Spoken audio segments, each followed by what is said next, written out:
ایک دفعہ کا ذکر ہے کہ ایک چھوٹے سے گاؤں میں میاں اور بیوی رہتے تھے۔ میاں کا نام خرم شہزاد تھا اور بیوی کا نام سمرین گل تھا۔ میاں خرم شہزاد کو علاقے کے لوگ میاں کنجوس کے نام سے جانتے تھے، جو کہ بہت زیادہ کنجوس تھا۔ صبح کا وقت تھا۔ سمرین گل نے میاں کنجوس سے کہا کہ آج میرا دل آم کھانے کو کر رہا ہے، آج مجھے آم لا کر دیں۔ میاں کنجوس نے جیسے ہی اپنی بیوی کی فرمائش سنی تو اس کو چہرے کا رنگ زرد ہو گیا۔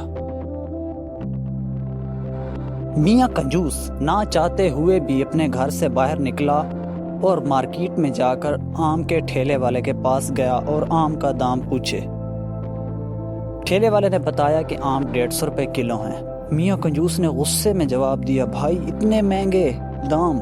ٹھیلے والے نے کہا، بھائی آگے ایک اور ٹھیلے والا کھڑا ہے، آپ اس کے پاس چلے جائیں۔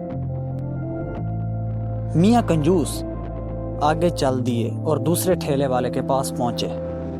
جب آموں کا ریٹ پتہ کیا تو پتہ چلا کہ وہی سیم۔ دوسرے ٹھیلے والے کے ساتھ بحث کرنے پر دوسرے ٹھیلے والے نے کہا، بھیا آپ آگے ٹھیلے والے کے پاس چلے جائیں اور اس سے آم لے لیں، شاید اس کا ریٹ کم ہو۔ میاں کنجوس تیسرے ٹھیلے والے کے پاس پہنچتا ہے اور اس سے آم کا ریٹ پتہ کرتا ہے۔ تیسرا ٹھیلے والا آم کا ریٹ 80 روپے کلو بتاتا ہے، لیکن اس کے آم گلے سڑے اور خراب ہوتے ہیں۔ میاں کنجوس اس کے ساتھ بحث کرتا ہے اور کہتا ہے کہ یہ گلے سڑے آموں کا ریٹ آپ نے 80 روپے کلو رکھا ہوا ہے۔ تو آموں والا کہتا ہے کہ بھیا اگر آپ اتنے سستے بھی آم نہیں لے سکتے تو وہ سامنے ایک کنویں کے اوپر آم کا درخت ہے، آپ وہاں سے جا کر فری توڑ لیں۔ میاں کنجوس بہت زیادہ خوش ہو جاتا ہے کیونکہ آج اس کے پیسے بچ جانے ہیں اور وہ کنویں کی طرف روانہ ہو جاتا ہے۔ میاں کنجوس کنویں کے پاس پہنچ کر کنویں کے اوپر چڑھتا ہے اور خوشی خوشی آم کے پیڑ سے آم توڑنے لگتا ہے، لیکن اچانک میاں کنجوس کا پاؤں پھسلتا ہے اور وہ کنویں کے اندر گر جاتا ہے۔ کنویں میں گرتے ہی آم کے پیڑ سے آم بھی گرنے لگتے ہیں اور کنویں کے اندر گر جاتے ہیں۔ میاں کنجوس کنویں کے اندر اٹھ کر سارے آموں کو اپنی جھولی میں اکٹھا کرنا شروع کر دیتا ہے، لیکن جب اوپر دیکھتا ہے تو اس کا نکلنے کا کوئی راستہ نہیں ہوتا۔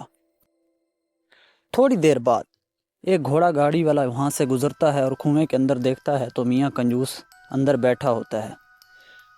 گھوڑا گاڑی والا اپنی گھوڑا گاڑی سے رسی اٹھاتا ہے اور کنویں میں پھینک دیتا ہے اور میاں کنجوس کو نکالنے کی کوشش شروع کر دیتا ہے، لیکن میاں کنجوس کا وزن زیادہ ہونے کی وجہ سے یہ دونوں کنویں کے اندر گر جاتے ہیں اور دونوں کنویں میں پھنس جاتے ہیں۔ کافی دیر انتظار کرنے کے بعد آم کے پیڑ کا مالک اس کنویں پر آ پہنچتا ہے اور ان دونوں کو اس کے اندر دیکھتا ہے اور ان سے اس سب کی وجہ پوچھتا ہے تو میاں کنجوس اس کو ساری حقیقت بتاتا ہے کہ وہ کیسے کہاں سے آیا اور کیسے گر گیا۔